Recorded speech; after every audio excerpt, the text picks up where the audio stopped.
So I'd like to introduce you to Jeannette Sutton. She has her Ph.D. and is an associate professor for the University of Alabama. She's also the founder of the Warren Room, and she will be talking to us today about warning and alert systems, as she has been specializing in such technologies for quite some time now. We're going to give her just a couple of minutes to get set up.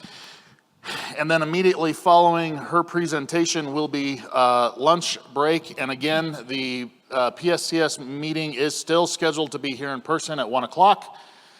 We are way ahead of schedule, so I will leave it up to the PSCS people if they want to bump that up. But right now, it's still planned for 1 o'clock.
All right, well, thanks very much for the introduction. I'm not from Alabama.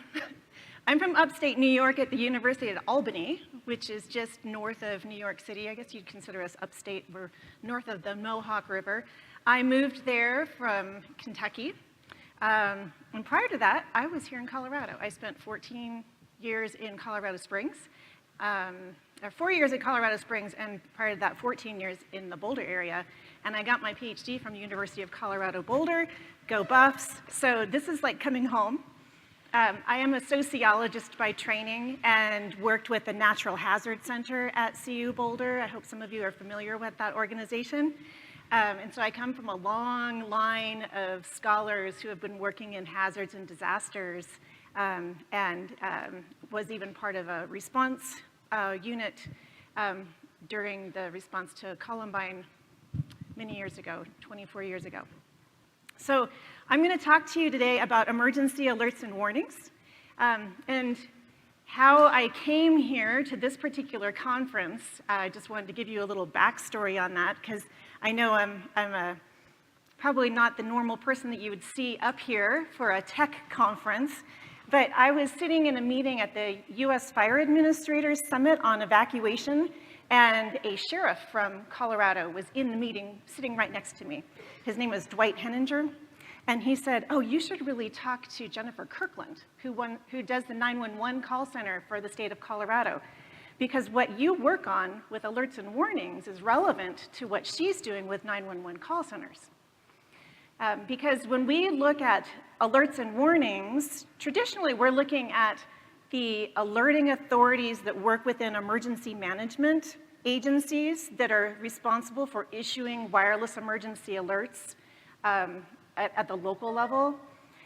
However, sometimes we see that there are people who appear to be writing alerts and warnings who sit in public safety answering points or other call centers. And I'm going to show you some examples of messages that look like they come from the kinds of call centers that Jennifer Kirkland works with, and hopefully that some of you are familiar with as well. Before I get started, I would like to get a show of hands. How many of you work in call centers? Perfect. Okay, so you're my audience, I think. And for the rest of you, you're also ambassadors because you are receivers of these messages when you receive a wireless emergency alert, but you also probably work with other public safety communication organizations or types who are responsible for relaying effective alerts and warnings to the public when it really matters. And so that's what I want to bring to your attention. I wanted to start by just showing you some things that we've learned. We spent a considerable amount of time, my research team at the University of Albany, where we've looked at wireless emergency alerts that have been issued. We looked at the first decade of wireless emergency alerts. That number up there is not correct. It was from 2012 to 2022, where we looked at over 6,000 messages, and then we looked at the messages that were issued within Colorado, and during that same 10-year period, about 347 messages were issued by Colorado. This includes all of those that were sent by alerting authorities. It does not include the National Weather Service. NWS sends the majority of the messages for tornado and snow squalls and other severe weather events that you would experience here. But we saw that there was a real significant number of messages issued during COVID for public health. A lot of messages follow from missing persons alerts, about 21%. Significant numbers of messages for wildfires, of course. And then you see messages for public safety, which would be things like chemical spills,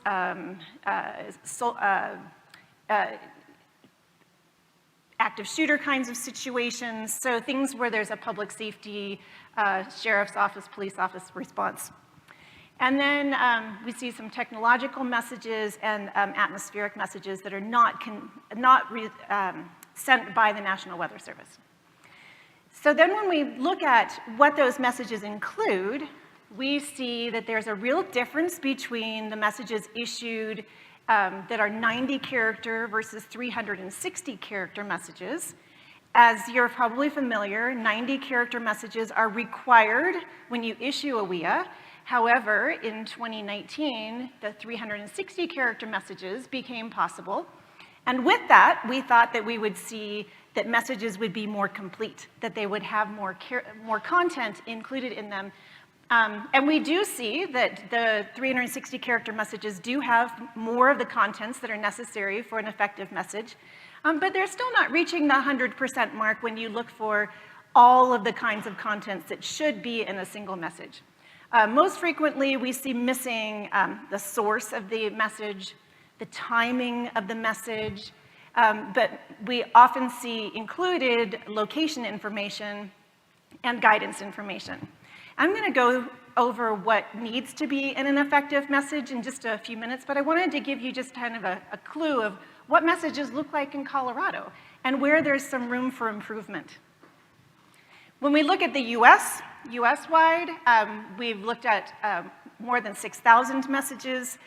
These were ones that did not include missing persons messages or the National Weather Service messages. And we see that in general, only 8.5% of messages issued in that decade would be considered complete, containing all 5 of the necessary contents. So we see that there are some gaps. And let me show you what an incomplete wireless emergency looks like, what it looks like. This is an example of a message that we found in our broader data set of WEAs.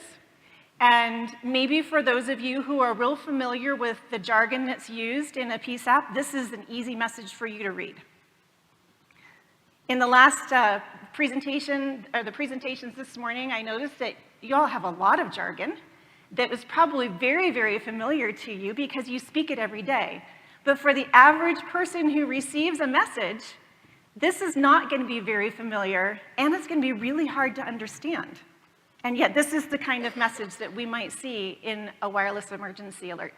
So when Jennifer Kirkland and I started talking about why might these messages go out, what might be happening, this is what I think happens in real life. it's my fantasy. I think that you're sitting at a very, very busy desk. Lots of things are happening all at once. You have these very complex systems that you're working with, lots of calls coming in from all different angles. You have a lot of things to be aware of in your environment. And then you get this call from somebody out in the field. They say something like, there's an armed suspect, and they're barricaded in a home, and we need you to send a shelter-in-place message using wireless emergency alert immediately. What do? So you log in to your software, which would be required for connecting to the integrated public alert and warning system, and you go through the steps. You check off, okay, so this is the area that I'm sending the message to. I'm going to choose my particular message category. I'm going to say it's a civil emergency message. And then I'm going to say, okay, this is an imminent threat message because it needs to go out immediately. And then, okay, I'm at this point now. I have checked off those boxes. And the next thing I have to do is write my message. And there's no more boxes to check. And in fact, there's no content provided. You are completely on your own to figure out what you're supposed to put in that shelter-in-place message. This is what most of the software systems look like for issuing wireless emergency alerts through IPAWS. And most people, even when they take IPAWS training, do not get the tools that are needed to write a good message. Because most of the time, we're focused on the technology being successful, the repeaters, the power systems remaining up, getting that message out to all the people who have phones that are still enabling their wireless emergency alert messages. And we forget that the content is vitally important for helping people to understand what is going on so that they can make a decision to take action. And yet you don't often have the tools to do it. So that's what my team has been working on for the last couple of years. We've been funded by FEMA, the Integrated Public Alert and Warning System. Next week on Wednesday is the last day that our funding is still active. But we spent a lot of time doing a lot of studies, and we even built a software platform that I'm going to direct you to at the end of the presentation that's freely available for writing wireless emergency alert messages. But we've been endeavoring to help you to become better message writers so that when you get to these blank boxes, you have the tools to fill them in with effective contents that are going to help to motivate action. So what goes in the box? Because I'm an academic, I'm going to share with you a little bit of theory about the socio-behavioral responses to alerts and warnings first, so that you get why we put specific things into a message. We know that first, people have to receive the message. That's what you're spending a lot of time on at this conference. You're very, very good at making sure that the technology is successful at getting the message out. So people receive the message on a digital device of some sort. The goal of that alert and warning message is to shift people from this perception of feeling safe to believing that they are at risk and that they need to take an action. And then there is hopefully a behavioral response, which is to protect themselves, protect others, protect life and property as quickly as possible. There are message perceptions that people engage with individually when they receive a message. When we receive a message like the one that I showed you earlier, we have to first understand it, which means sometimes decoding that jargon that's included, if we can. We have to also believe that the message is real, that it's coming from a trusted source, that the threat is real, that it's going to affect us. We have to personalize that information, which is why location information becomes so important. Knowing where that threat is located and where we are in relation to the threat. And then we have to make a decision based upon the contents of the information that's provided. At the same time that this is occurring individually, there is a social activity that occurs, which we call milling, which is really an information confirmation behavior. So the perfect example that I use about what is milling is in this room right now. If a fire alarm were to go off, I can almost guarantee that not one of you would immediately stand up and run out that door. Before you did so, you would look around the room. You would look for environmental cues, you would look for social cues, you would pay attention to whether or not your neighbor was getting up to leave, you might check your phone, you might sniff the air. You would do all of those little activities to ensure that your response was the correct response before you responded immediately. And that's this activity of milling. It could take just seconds, it could take minutes. When a message is incomplete, it really delays the time before we take that action because we're looking for more information to confirm that the message is right, that we should be doing something to protect ourselves and that it's not a false alarm. We don't want to be embarrassed. You know how hard it is to get somebody to dive underneath a table when they receive an earthquake early warning? They have to see somebody else do it first, and they have to believe that they're at threat before they're going to do it. But that's the deciding piece of paying attention to these messages and then taking the action. So one of the things that Dennis Milletti and John Sorensen has said many times is that the words you choose for a message are one of the very few factors that you can affect in the warning response process. With all of the other things that are happening around at the same time, the words that you put into that message is one of the very few things that you have the control over. And so using the right words at the right time becomes really important because you do have an impact. So the thing that what we want to focus on are the specific message contents that can motivate action and the style in which those contents are presented. First, in order to help people to believe the message and to personalize the information, the message needs to include a source. Second, it needs to include something about the hazard. What is happening? What are the potential consequences or impacts from that hazard? Third, it needs to include the location. Where is the event occurring? Where might I be related to that particular event that's occurring? And then something about the time, when the message was issued, when they need to take action, when the message might expire. This became really important during the LA County wildfires that just happened in January. We saw many messages that were issued that didn't include anything about the time that the message was issued. And at one point during the wildfires, there was a failure somewhere in the system where a message got stuck, and it kept repeating itself. And it didn't stay in that originally geolocated area, it went much broader. So the single message about an evacuation warning was being broadcasted to the entire county of Los Angeles, and they didn't know if it was a brand new message because there was no time information. It also didn't include location. So people had no idea if it was for the Marshall Fire or the Eaton Fire or the Palisades area, is the whole county was being warned, and some people got the message at 4 in the morning. That's a problem that needs to be addressed.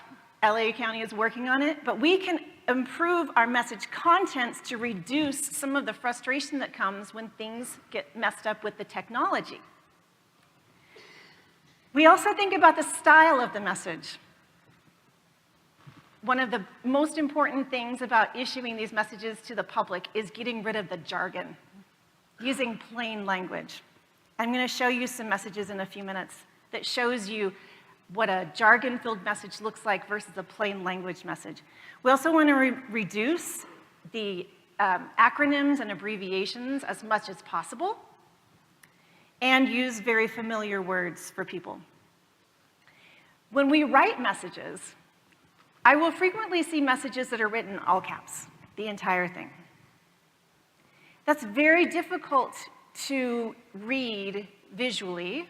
Our eyes don't see the differences between the words, and so the words all run together. But if we selectively use all caps when we're writing the messages, our eyes are drawn to those individual words in the middle of the message. We've done eye tracking experiments that shows that this is actually occurring, and people might look right over those words, but they remember those words when we ask them to recall them. It's fascinating how our brains are attracted to those particular words, and you can call attention to the things you want people to see by changing the fonts. And using all caps also increases people's sense of urgency when they're reading a message. All right, so a couple of examples. Here's one that says, per BSO LEO activity in the area of 4400 N Nob Hill RD, stay in place, auth Sunrise PD. So we can see by applying what we know about what should be included in a message that there is a source, BSO auth Sunrise PD. This is me interpreting the message. The hazard is LEO activity. The location is specified. The guidance is for people to stay in place. There's no time, but we see that there's some problems here with plain language, and also visually, it's a little bit difficult to read. We don't know what specific words need to stand out. So if we take that message and we put it in plain language, we can see that you can write it a little bit more effectively by changing some of the words. So I still don't know who BSO is, but I assume that it's a sheriff's office. So per B sheriff's office, LEO, law enforcement activity. So law enforcement activity in the area of North Nob Hill Road, stay in place, authorized by Sunrise Police Department. This improves that message pretty good, right? Just by changing some words. Now, if we follow the message writing guidance, we can actually increase people's understanding of this message by adding a few more factors to it. Here we've put in all caps, law enforcement activity, to call people's attention to this is the thing you need to be aware of, this is the hazard. We've included the time. Here it just says AM, PM. I would assume you just add that if you know what time the event was happening. And I've highlighted also that people should stay indoors by using all caps.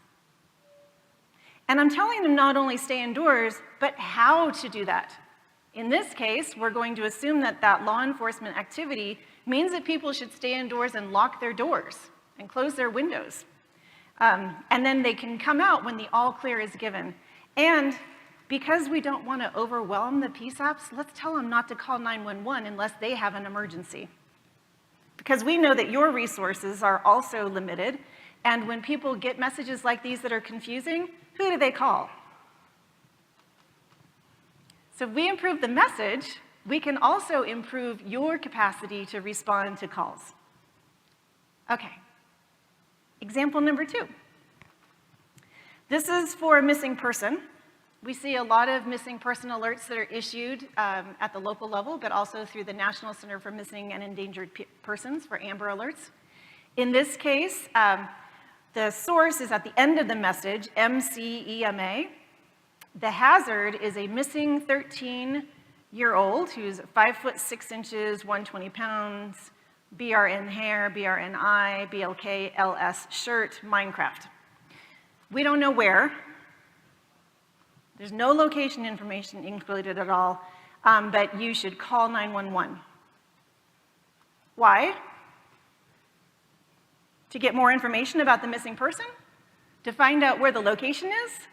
Or do you call 911 because you found that person, or you know something about who is missing? So let's improve it by changing it to some plain language. In this case, we've changed the acronyms and abbreviations into plain words. We've changed it BRN to brown, so brown hair, brown eyes. We believe that they're wearing a black long sleeve shirt, if LS means long sleeve. And that it says Minecraft in the original message because there's a Minecraft design on the shirt.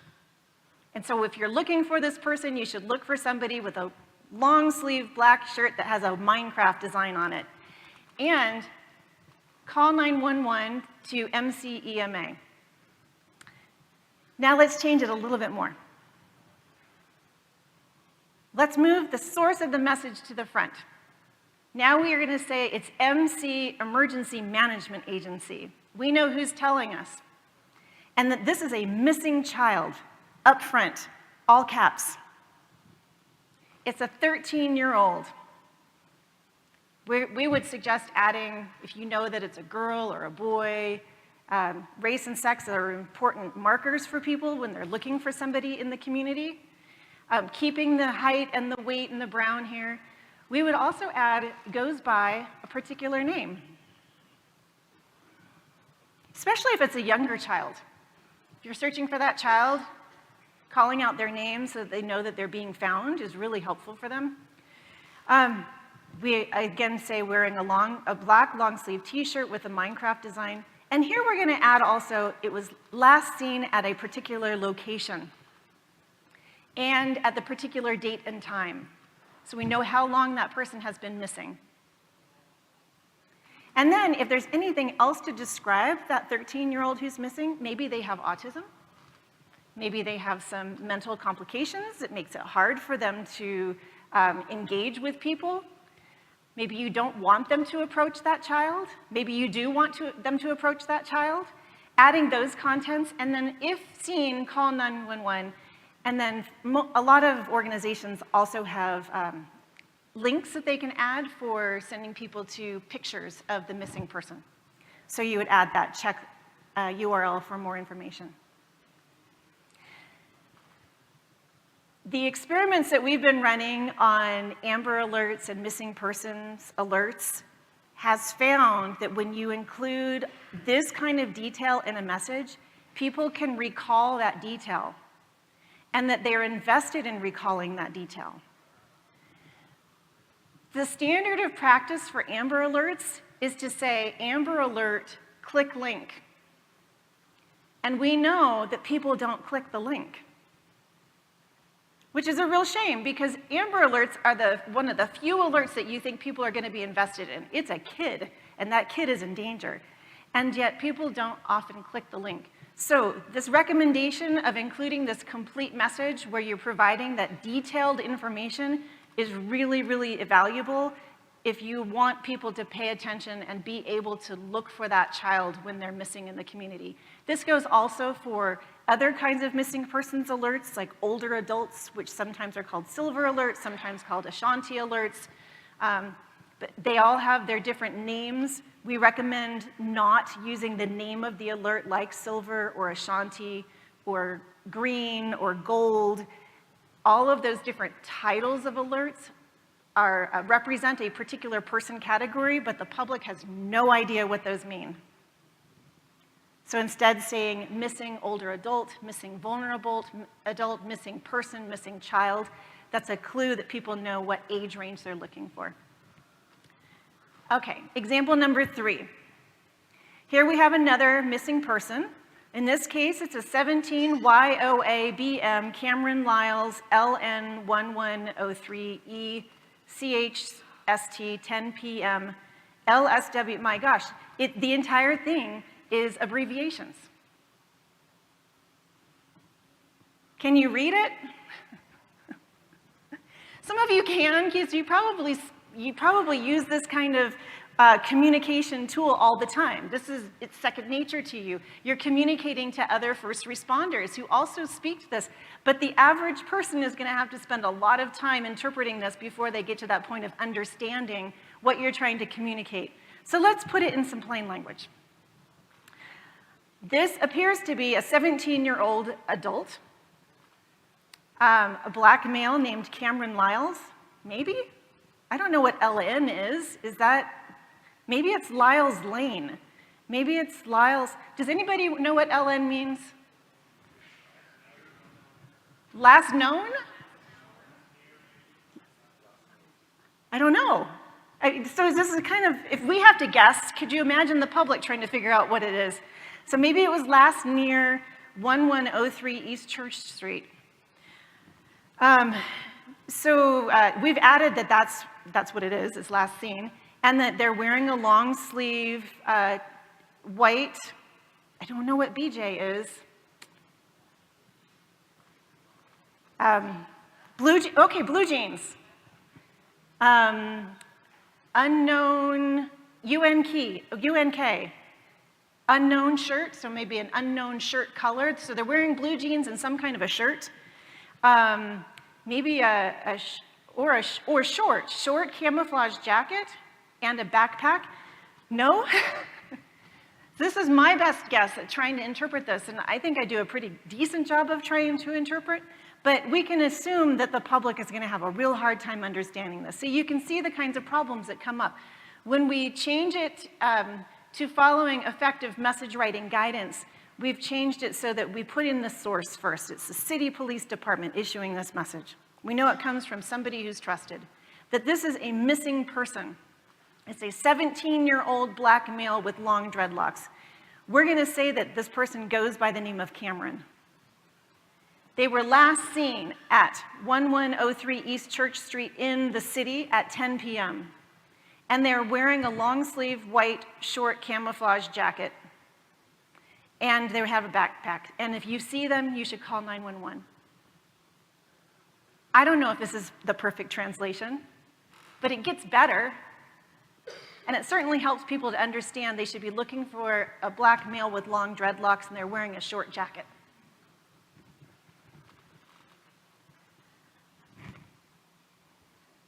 I have one more example. And this one, there's a lot of acronyms again. It's missing the source. The hazard is a 19 YOR. This looks like the description of a vehicle with an Idaho license plate. There's two license plates. There's two vehicles. So I'm not sure if it's that they might be in one of the two vehicles. It's very confusing. We do know that it's in Nampa, Idaho. So let's change it to some plain language based upon some good guessing from what this might be.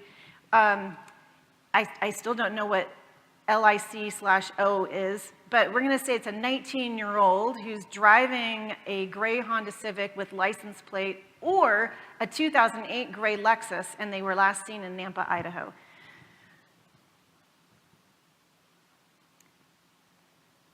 So I didn't even come up with improving that particular message because I was at a bit of a loss. So this is all a call to action. We can improve messages. We can help the public to do a better job when they're responding to the things that you want them to respond to by adding and utilizing the evidence-based guidance that we've been developing for 35 years. And we have tools. This is the last example. I didn't try and interpret this. This is about 360 characters. The entire thing is in caps. It's really hard to read. There's 20 abbreviations or acronyms in this message.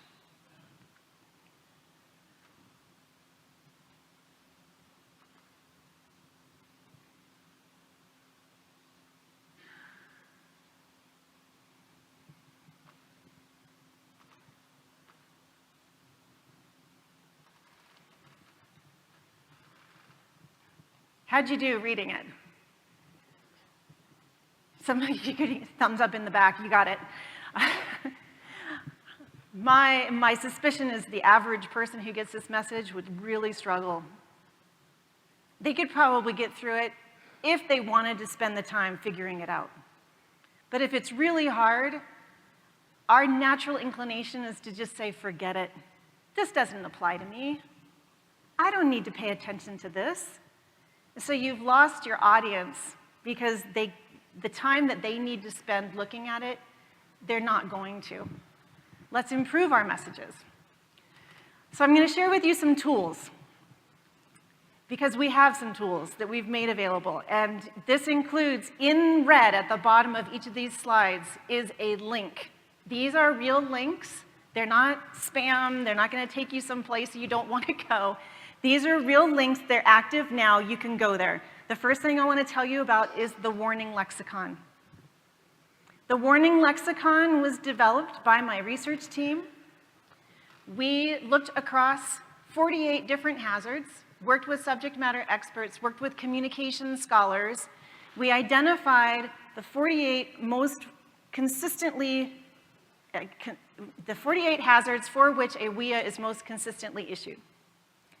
With each of those hazard types, we paired an impact statement so that people understand what the hazard is doing, and when you get to that blank box, you don't have to make something up. You know that if it's for a thunderstorm, that thunderstorms could do the following things. Thunderstorms are usually issued by the National Weather Service, but you might issue one if you're trying to give additional local information, because National Weather Service messages don't include the location. So 48 hazards, including impact statements, and then we've also provided the protective action statements that go along with each hazard, and it's in plain language.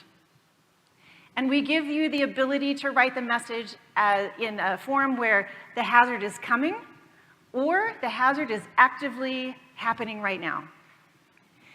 And in the supplemental material, which is the piece that you want to get if you're going to get the warning lexicon, in the supplemental material, each of the 48 hazards is laid out and it walks you through from beginning to end. The first thing you put into your message is the source. The next thing you put in is the name of the hazard, and here's the impact statement that you would use. The next thing you would include is where this is occurring and at what time. And here's a list of protective action statements that you can choose from, and you build your message. We've given you all the contents. It's been downloaded more than 10,000 times. We know that other countries are using it. I was in France last month, and they are interpreting it into French for their French alert. We know that people in Brazil are using it. We know in Canada, our international partners are making use of it. And so I really encourage you to take a look at it and use it where it makes sense. Building alerting libraries for yourself is very, very valuable, so you don't have to do it at the time of a bad thing happening. And that is the bit.ly warning lexicon. You do have to capitalize the W in warning and the L in lexicon. It'll take you right there. We paid for it to be freely available through a journal. You can download it, get the supplemental material. Okay, the next thing. My team was funded by FEMA-IPAWS to build software. And this software is called the Message Design Dashboard. If you go to the red link, atp.aws.fema.gov, it will take you to the landing page where you can log into the Message Design Dashboard. When you get there, you're going to find that you're going to have to do some authentication activities to demonstrate who you are. I have no control over that. This is FEMA's product now. If you have questions about that, contact FEMA to have them help you to get logged in. The MDD uses the warning lexicon as the backbone. So all of the data that I talked about from the warning lexicon is included in the MDD, but the MDD makes it automated so that you're just clicking through software. Super easy, super user-friendly. And you can get virtual training to use the MDD by going to this bit.ly called Learn to Warn.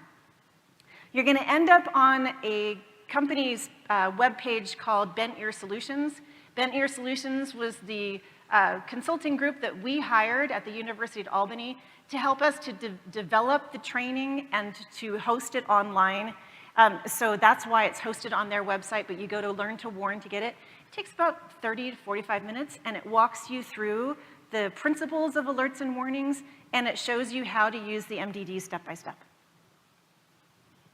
Easy, easy. And then the last thing I want to point you to is my website called The Warn Room. If you found that looking at warnings that have been issued and then thinking about how they could be improved was an interesting activity, that is what you would find if you go to the Warn Room, because that's what I do with wireless emergency alerts that are issued. I find ones that stand out. Sometimes it's because they're good. A lot of times it's because they're not. But I take all of those same principles that I've talked about this morning and I apply them to those WIAs, and sometimes I will rewrite the WIA for them also. I try to put those up onto my LinkedIn page also, so that if you follow me on LinkedIn, please do, then you can be connected right back to those wireless emergency alert discussions on the Warn Room. It's freely available. It's really easy, simple lessons to take with you as you're working on your alerts and warnings. So I have a call to action for you. Because I know that this is not everyone from the state of Colorado who does these kinds of activities, but you are the ambassadors. You've seen some bad warnings this morning. You've seen some strategies to improve messaging. So please, share this information with other people. Tell them about how we can improve our messaging so that the public is motivated to take action and that they actually can take the action that you need them to take.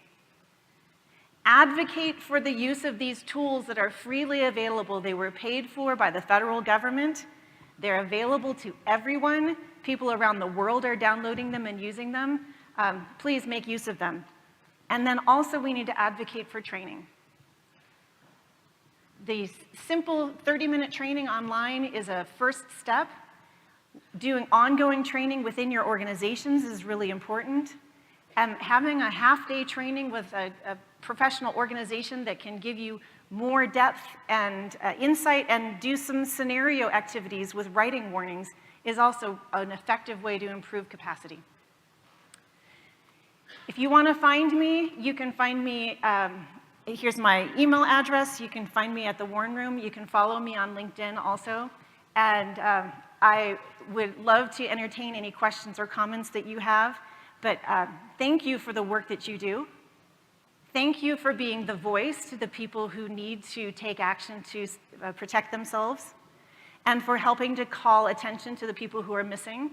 You do incredibly vital work, and I'm deeply appreciative of the efforts that you put in, and I want to help you to do it better. So thank you.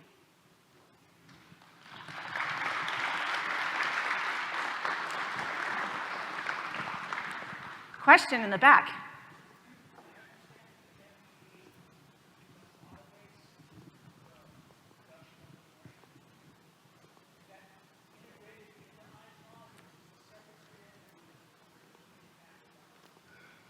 So when you log in, okay, so the question is the MDD linked to other softwares, essentially,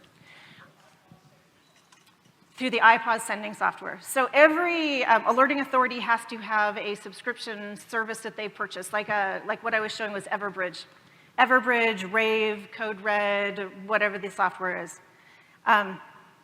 There is not an API that links the MDD into those alerting softwares. It would be ideal if it did, because then those empty boxes would already have the connection to the contents that are necessary. Right now it's not. So when you finish writing your message, it will say click on one of the top buttons to copy that message, and then you paste it into your blank box in Everbridge. So thank you for the question. I wish that that was a little bit different, maybe in the future.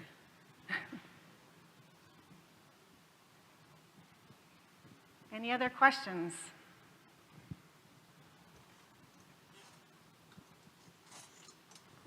Okay, well, thank you very much.